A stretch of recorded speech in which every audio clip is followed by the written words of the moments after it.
Cette semaine, j'ai reçu ma nouvelle imprimante 3D, une Prusa MK4. Avant, j'avais la MK3. Je pense qu'elle avait été mise à jour à S+, mais aussi avec le multimatériel, donc j'avais les 5 fils qui pouvaient être là. Je voulais faire une vidéo où est-ce que je vais sortir toutes les pièces, puis après ça, le monter sur le bureau. J'ai pris celle qui est assemblée, mais il y a quand même un petit peu de montage à faire. Mais là, j'ai pris quelques jours de plus avant de la faire parce que, comme vous pouvez entendre, j'ai une fin de tout. Alors, veuillez m'excuser pour ça. Mais là, j'ai trop hâte de la monter. Alors, c'est ce que je vais faire. Alors, voici la boîte que j'ai reçue. Lorsqu'on l'ouvre, étant donné que j'ai un modèle assemblé, j'ai un papier pour confirmer que ça a bel et bien été vérifié. Et à l'endos, on a tous les types de vis. On peut prendre la vis et la mettre dessus. Comme ça, on peut savoir c'est quelle sorte de vis qu'on a besoin de changer ou d'utiliser. C'est donc à l'échelle. Ensuite, on a aussi, bon, pour le Black Friday, comme la publicité. On a les petits gummies. Ça, normalement, c'est plus pour lorsqu'on veut l'assembler au complet. En ce temps-là, il nous dit après quelques instructions, OK, vous pouvez en prendre un. Là, celui-là, donnez-vous une traite, vous pouvez en prendre 2, 3. Moi, il est déjà assemblé, mais ils le mettent quand même. Puis en ce temps-là, dans les instructions, ils nous disent, ben, comme il est déjà assemblé, prenez-en comme vous voulez. Je vais les mettre là pour l'instant. On a un petit manuel. Ah, puis j'ai un papier ici qui confirme tous les tests qui ont été faits. On va le mettre avec ça. Dans le manuel, il y a des collants au début. Après ça, des informations sur l'imprimante. Ça explique un peu l'imprimante, comment elle est faite. C'est en anglais, mais en ligne, vous devriez aussi recevoir un courriel vous donnant accès à Prusa Academy. Puis, il y a toute l'information aussi en français. Puis, c'est pas mal ça que je vais suivre en tant que tel, plutôt que ce guide. Mais ce guide-là, si vous voulez suivre aussi, il écrit pas mal toutes les étapes, mais en anglais seulement. Je vais le laisser là pour l'instant. J'avais oublié, il y a aussi la prise électrique, plutôt le fil pour aller à la prise électrique.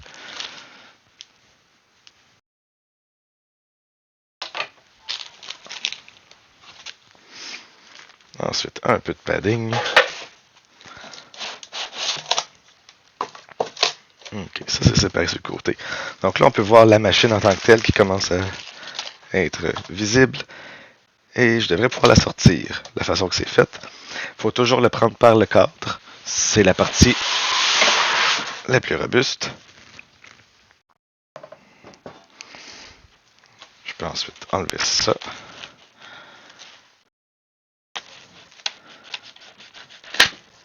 Voilà. On voit qu'ils ont déjà fait une impression de base. Ça vient aussi avec la plaque MK4. On peut la bouger un petit peu. Puis après ça, ça s'enlève très bien.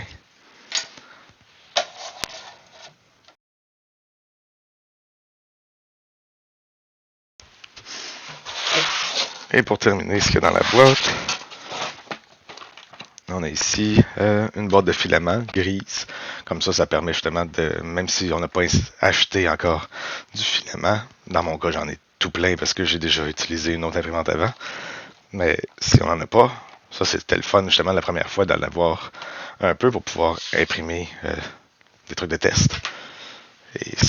Et voir si on a réussi à bien la monter, puis après ça, est-ce qu'elle fonctionne? Oui, là on peut investir dans du filament.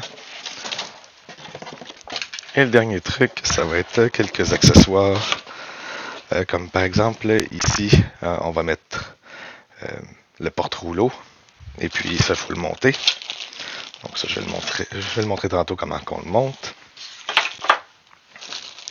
On a des outils, tournevis, des pinces, ça va être très utile aussi pendant l'utilisation normale de l'imprimante.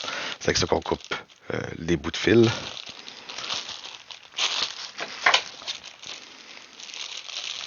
On a un petit peu de graisse qui vient avec.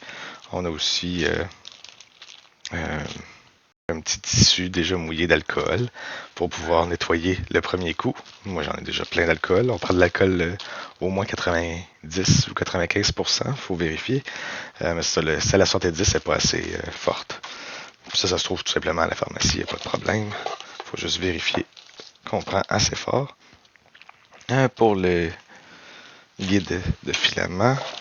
Et puis ça aussi, c'est pour le guide de filament. Parfait. Donc, ça va être pour l'utilisation plus tard. Et puis, c'est tout ce qui est dans la boîte pour le moment. Alors, je vais ranger ça. Et je reviens avec la prochaine étape. Maintenant, on va monter le guide filament. Ça vient avec. On a cette partie-ci, qui est où est-ce qu'on va mettre les rouleaux en tant que tel dessus. Et on a après ça, ça ici pour aider à guider le fil, ou plutôt le filament, jusqu'à l'extrudeur ici.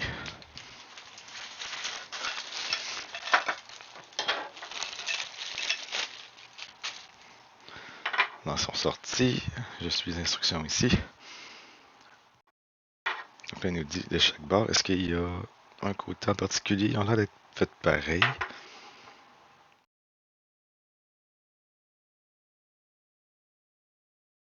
Les deux bras sont identiques. Donc c'est parfait, il faut juste s'assurer que l'ouverture est correcte ici. Donc on rentre, on tourne. On rentre, on tourne. Et voilà, cette partie-là est déjà faite. Donc ça, c'est ce qu'il montre ici. Là, c'est la partie un peu plus complexe, mais pas tant que ça.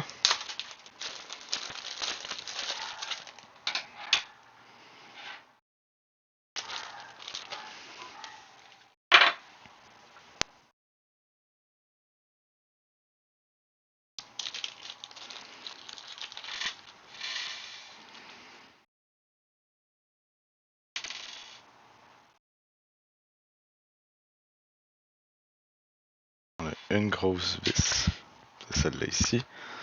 On en a...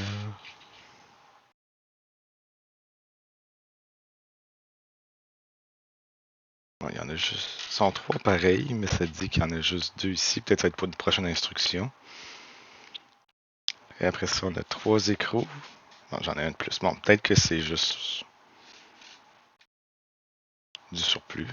C'est très probable, au cas où qu'on en perd. Ça prend ça ici. Ensuite, l'assemblage. On rentre ces deux-là de chaque côté. Ensuite, les écrous. Ils rentrent ici. Là, on peut les sentir un peu lousses, mais c'est pas trop grave tant que... Tant qu'ils sont en bonne position. Parce que lorsqu'on va les visser, ça va automatiquement s'écraser et rester bien sur place. On peut aussi s'aider avec ça pour le mettre bien droit. Ok.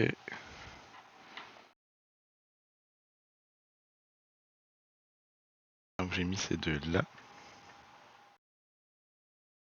Ah, puis il dit justement utiliser la plus longue comme poignée pour insérer l'écrou.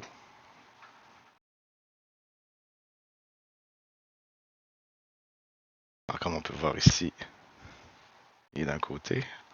Donc de l'autre côté, on peut visser. Puis ça aide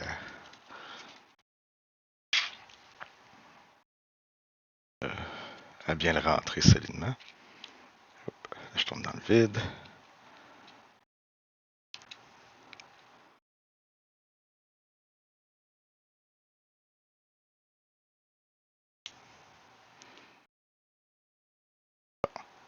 Là, c'est bien serré. Je vais pouvoir le desserrer.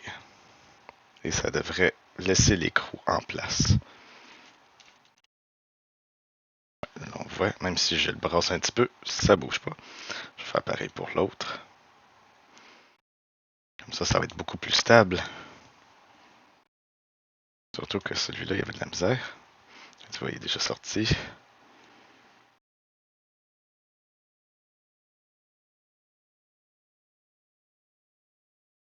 ruban.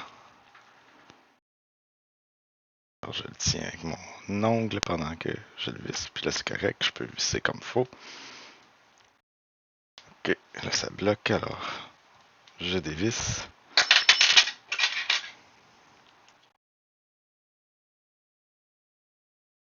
Et voilà, mes deux écrous restent en place maintenant. Ils sont bien mis des deux côtés. Parfait.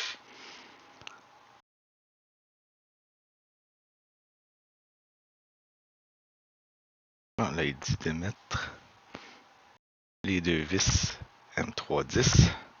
Si on ne se souvient pas, M310, c'était les oranges. Donc, c'est les deux petits vis ici. Là, je les rentre par en haut. Je vais mettre mon pouce de l'autre bord pour être sûr que ça ne sort pas. C'est bon.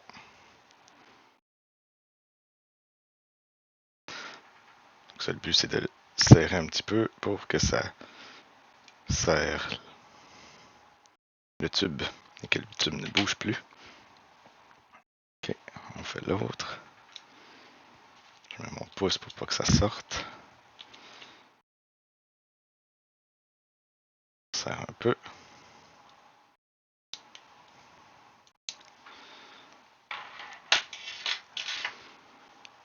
Et le dernier, c'est pour en bas. Insérer le troisième écrou dans l'ouverture sur le côté. Donc on voit ici c'est rond. Donc quand c'est rond, ça va être la tête ronde. Tandis qu'ici, il y a une hexagonale. Alors ça veut dire que c'est l'écrou qui va là. Toujours un petit peu dur. Bon, là lui est bien rentré. Ça va servir à l'insérer là-dessus. Puis c'est là qu'on va le visser. Donc ces deux morceaux-là doivent être de l'extra. Je vais les ranger de côté.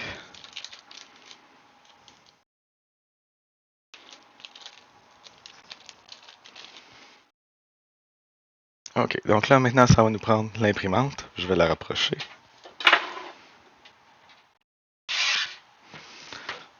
Je vais enlever mon pack d'extra. On déplace toujours l'imprimante en tenant le cadre.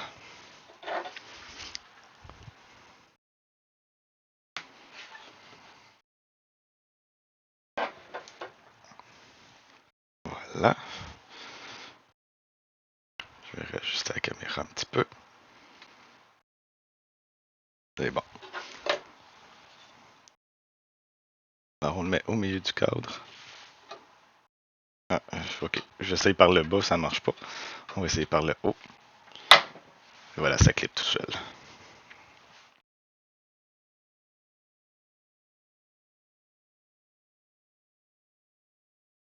D'accord, donc là on va le tenir à l'inverse. Donc le côté plein, ici c'est vide.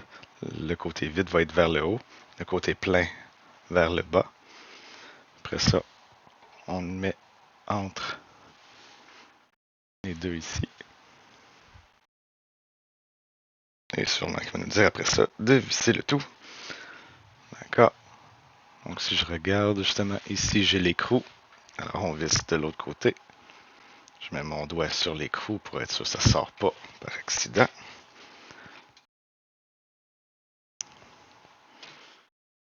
Et je visse le tout. Ah, il ne se rend pas tout à fait l'écrou. Il faut que je serre un peu avec mes doigts de chaque côté. Là, ça marche. Ok, on va le serrer, mais pas trop. Sinon, ça va juste craquer. C'est bon, ça tient.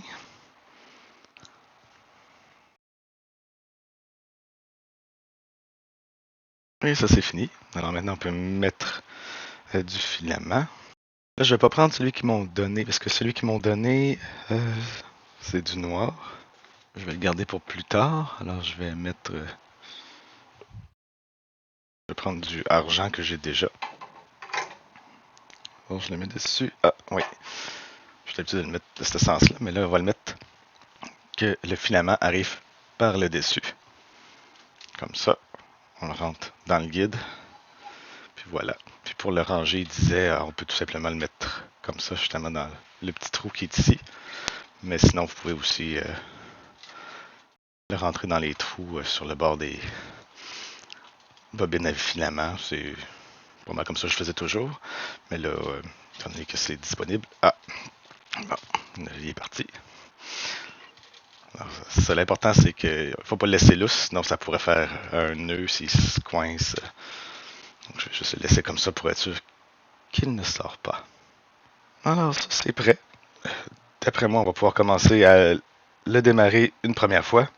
Et après ça, on va pouvoir faire une première impression. Si on suit les instructions à la lettre, normalement, j'étais censé d'abord démarrer l'imprimante avant de mettre le, le guide de filament. Mais bon, moi, une fois que j'ai ouvert l'imprimante, j'aime ça pouvoir imprimer tout de suite. Alors, c'est pour ça que j'ai changé l'ordre. Alors maintenant, je vais la brancher. On branche ça en arrière ici.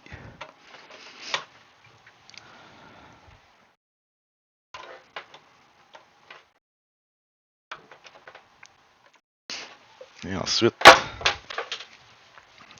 dans la prise murale.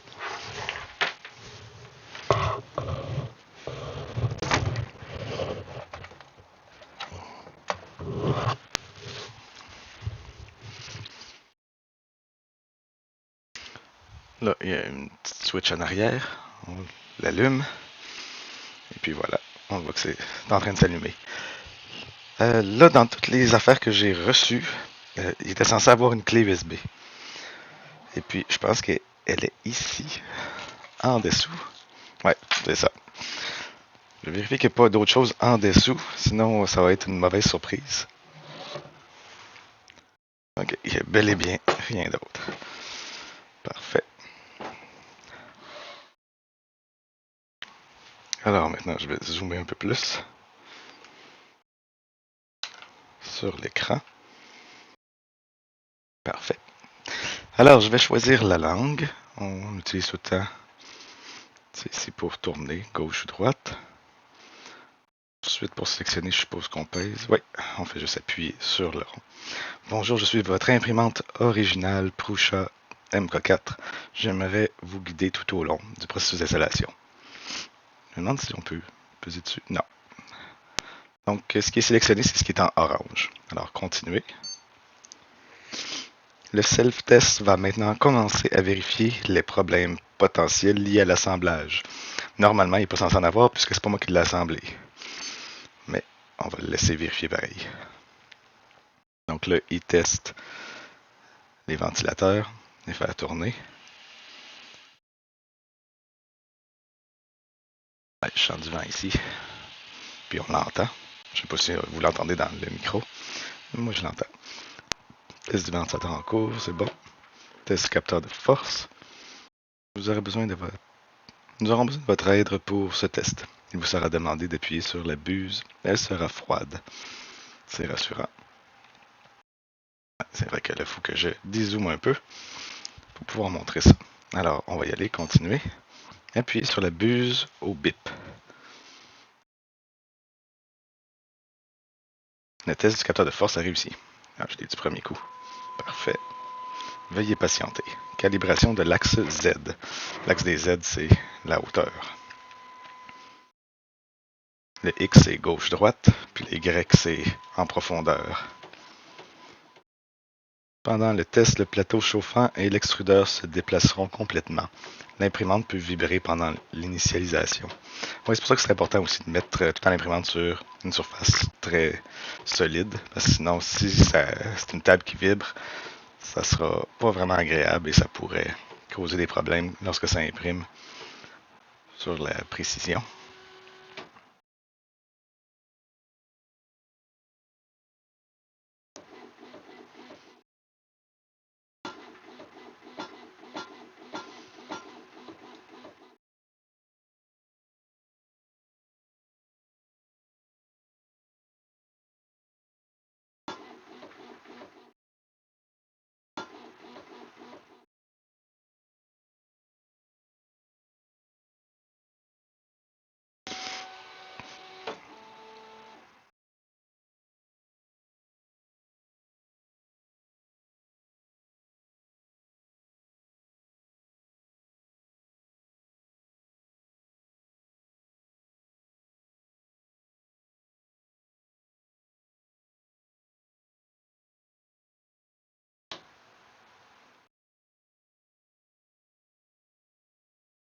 les axes étaient beaux, il y avait un crochet partout.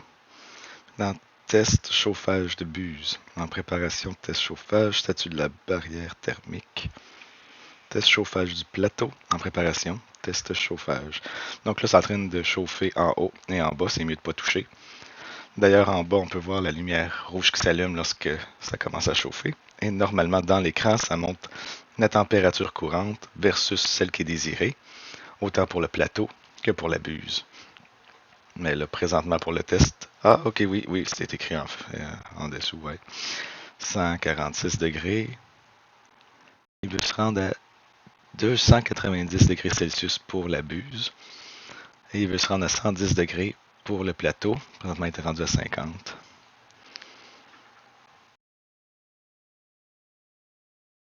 Alignement du réducteur. La calibration du réducteur n'est nécessaire que pour les réducteurs assemblés par l'utilisateur ou en maintenance. Dans tous les autres cas, vous pouvez ignorer cette étape. Étant donné que ça a été monté à l'usine, je peux donc faire sauter. Calibration du capteur de filament. Nous devons commencer sans filament dans l'extrudeur. Veuillez vous assurer qu'il n'y a pas de filament dans le capteur de filament. Alors présentement, il y en a un. Alors je vais aller à l'option. Je vais aller à la deuxième option, décharger. Pour ce faire, il me demande c'est quel type de filament qui était là pour savoir la température à mettre. Alors là, je lui dis c'est du PLA. C'est ça qu'il avait mis initialement. Là, il est en attente de température. Alors la buse ne chauffait plus. Là, il remonte à 215 degrés. On peut voir qu'il a remonté un peu vers le haut. Puis ça l'a sorti aussi un petit peu en bas. Je vais enlever ce qui est plus bon en bas. Y a-t-il un filament dans le capteur de filament? Alors bon, là je peux l'enlever. Voilà. On peut voir qu'il y a un petit filament ici. Je vais juste le couper.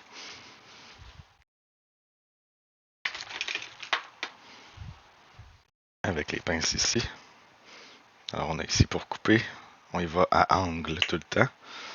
Pour essayer de faire un petit angle ici. Donc ça va être le bout qui va rentrer dedans plus tard.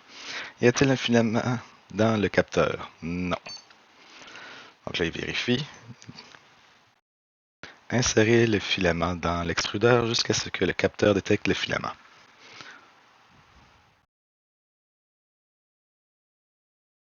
Parfait. Continuez. Ne retirez pas le filament. Retirez le filament pour terminer. Capteur de filament calibré. Alors, self-test OK. Détail ici dessous. Utilisez le bouton. Vérification des ventilateurs, c'est bon. Les axes, c'est bon. En gros, c'est un sommaire de tout. Il dit le câble Ethernet n'est pas branché. C'est pour l'Internet par fil. Et il n'y a pas non plus de Wi-Fi. Ça, on pourrait le faire dans une autre vidéo. Alors là, je pèse sur le bouton. Bonne impression. Alors, tout devrait être prêt pour faire une première impression. Maintenant, on devrait être prêt pour faire une première impression. Alors, pour ce faire, on peut utiliser ce qui est déjà sur la clé USB. Et c'est ça que je vais prendre. Alors, on peut la mettre ici.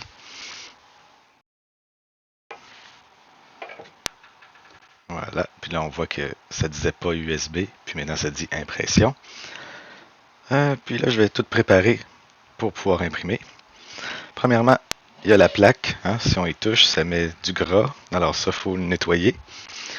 Ce qui nous donne pour ça, c'est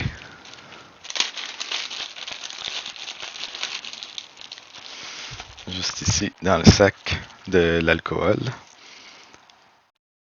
Ça ne dit pas le pourcentage, mais c'est censé être en haut de 90.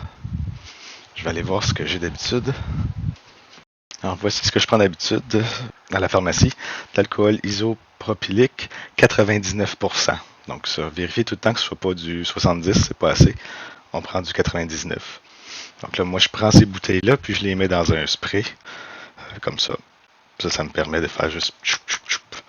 Après ça, je passe une guenille pour nettoyer. Mais là, je vais le montrer avec ce qu'il donne avec l'imprimante. Alors on prend le petit sachet ici.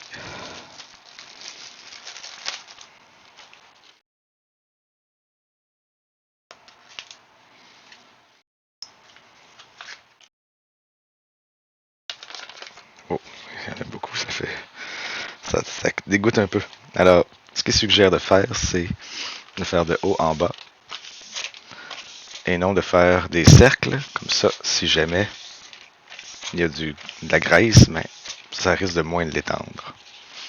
Ça, il faut le faire quand que la plaque n'est pas trop chaude. Alors, comme on peut voir, elle reste encore humide. C'est de l'alcool, alors ça va s'évaporer tout seul. Ou sinon, de toute façon, dès qu'on va chauffer un peu la plaque, ça va s'évaporer très rapidement. Je vais laisser ça là pour l'instant. Ensuite, il faut préparer le filament. Alors, je le prends. On voit qu'il est un petit peu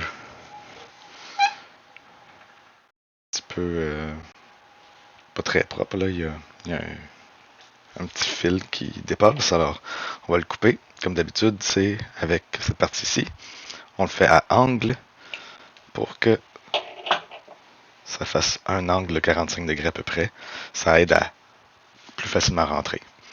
Là, il est trop long, alors je vais tourner la bobine. Et puis, on le rentre ici jusqu'à temps que ça marque chargement du filament. Insertion. Là, il nous demande c'est quel type de filament. Alors, ça, c'est du PLA. J'appuie. Donc là, il est en train de chauffer pour le mettre.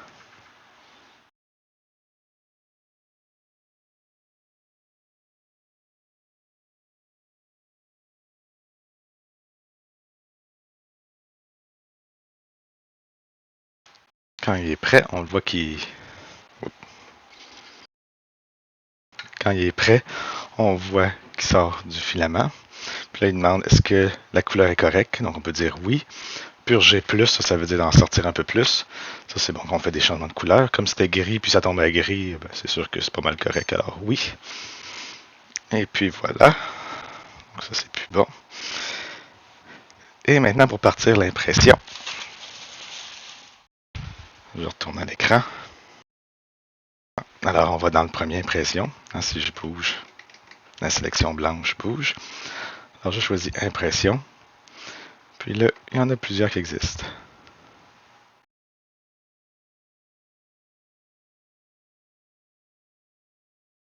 Souvent, on peut voir dans le nom du fichier combien de temps il prend. Donc lui, on peut voir c'est 10 minutes. Keychain, 2 couleurs. Est-ce qu'il y a le keychain, sûrement juste une couleur, parce que à 2 couleurs, cet exemple-là va arrêter en plein milieu pour qu'on puisse changer le filament. Donc lui aussi 10 minutes. Parfait. Donc là, on peut voir de quoi il y a de l'air dans cette nouvelle version-ci. Ça dit que ça prend 10 minutes 4 secondes, que le matériau est du PLA. Alors, c'est intéressant, ça dit tout ça. Donc là, on peut dire qu'on est prêt à imprimer ou faire retour. Alors là, je lui dis imprimer.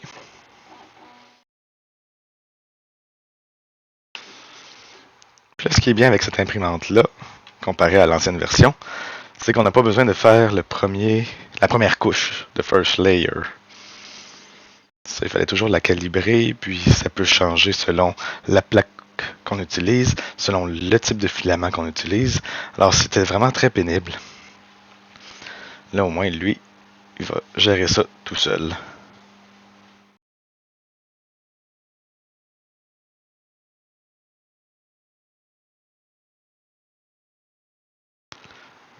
Là, c'est écrit nozzle cleaning, donc il est en train de nettoyer la buse. On peut voir que la traduction n'est pas partout. On voit impression, c'est en français. Bed eating, donc ça c'est en anglais. Temps restant, là c'est en français. Régler, c'est en français. Stop, c'est en anglais. Comme c'est en code source libre, n'importe qui pourrait rajouter des traductions. Alors ça peut être un projet intéressant pour ceux qui ont du temps. Présentement, ce qu'on attend, c'est la température de la plaque est à 57 degrés au lieu de 60.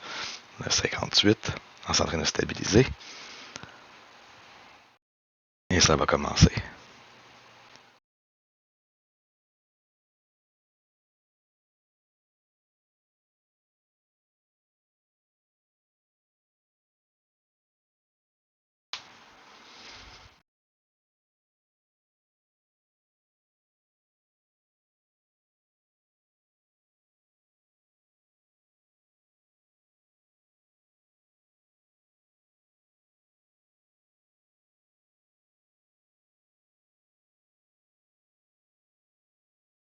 Ça dit qu'il est en train de vérifier les 3 points.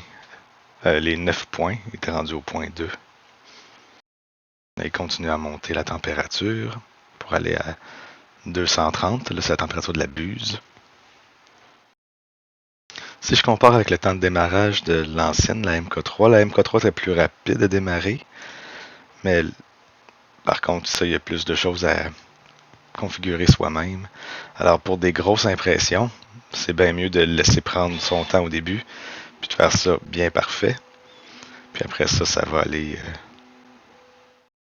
ça va risquer moins qu'on ait à reprendre l'impression complète. C'est juste un petit peu dérangeant lorsque c'est des petites impressions de quelques minutes. Dans ce temps-là, le démarrage est très long. Mais je trouve que c'est un bon compromis. C'est mieux que de devoir réimprimer plusieurs fois le petit modèle, étant donné qu'il imprime mal.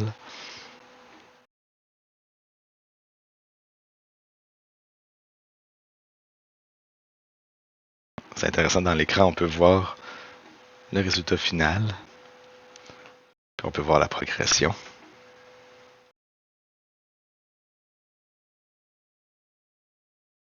Là, ce que je me demande, c'est dans l'ancienne version, on pouvait l'accélérer juste en tournant. Ah, si je tourne, là, ça me ramène à ce menu-ci. Et si je fais réglage, je peux changer la vitesse d'impression ici. Donc là, on est à 100%. Je ne vais pas aller trop vite. Je vais l'amener à 150. Dépendamment de ce qu'on imprime, des fois, on ne verra aucune différence. Ça va juste être plus rapide. Mais parfois, on peut voir peut-être une petite différence, surtout dans ce qui est les coins et autres. Alors, on peut le voir qu'il va beaucoup plus vite. Puis là, on voit que le temps restant est 5 minutes au lieu de 9.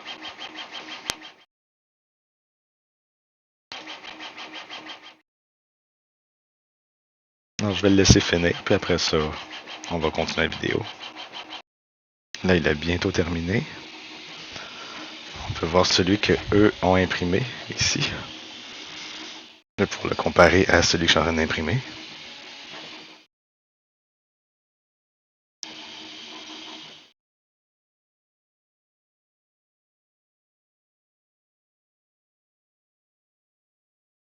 Et voilà, c'est terminé.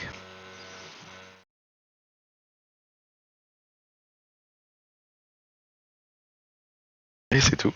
Alors, si je compare, c'est pas le même filament. On voit, les autres, ils ont pris un gris plus pâle. Moi, c'est plus argenté. Là, si j'appuie, ça fait quoi? On peut choisir réimprimer ou aller à l'accueil. Je vais aller à l'accueil. On voit la température qui descend de la buse, 185 degrés, et de la plaque, 57. Là, la plaque est quand même un petit peu chaude. Si on veut que ça aille plus vite, on peut juste l'enlever de dessus. Puis, c'est ça, c'est quand même très tenable. Puis, pour pouvoir l'enlever facilement, on peut le bouger. Mais comme elle est encore chaude, on voit que ça ne déclipe pas tout de suite. Donc, il faut attendre juste que la plaque refroidisse un peu. Après ça, ça va partir tout seul. Ah, ça déjà, j'ai entendu un petit bruit. Je suis pressé. Voilà, bon. Je vais remettre la plaque dessus. Et puis voilà. La première impression a bien fonctionné.